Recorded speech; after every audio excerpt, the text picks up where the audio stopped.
नमस्कार प्रेक्षकांनो, लग्नानंतर होईलच प्रेम या मालिकेच्या येणाऱ्या भागामध्ये आपल्याला पाहायला मिळतंय जीवाला अजून शुद्ध आलेली नसते. मानिनी खूप रागात असते आणि तिने जीवापासून नंदिनीला दूर केलेलं असतं.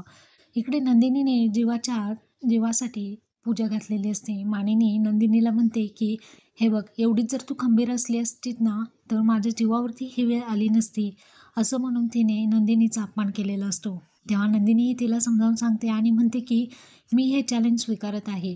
जीवाला शुद्ध तर येणारच. जीवाला शुद्धीवरती मी आणणार आणि त्यांना सर्वप्रथम डोळे उघडल्याबरोबर ते तुमचा चेहरा पाहतील आई, असं चॅलेंज नंदिनीने मानिनीला केलेलं असतं. मानिनीच्या डोळ्यातील अश्रू हे थांबतच नसतात. इकडे काव्याला सुद्धा जीवाची काळजी असते. ती पार्थला विचारते की शुद्धीवर आले का जीवा, असं ती खूप काळजीने विचारते. त्यांना आता शुद्ध येणार आहे का, असं अक्षरशः मनापासून ती जीवाची काळजी प्रेम व्यक्त करत असते आणि त्याच्याबद्दल विचारपूस करत असते.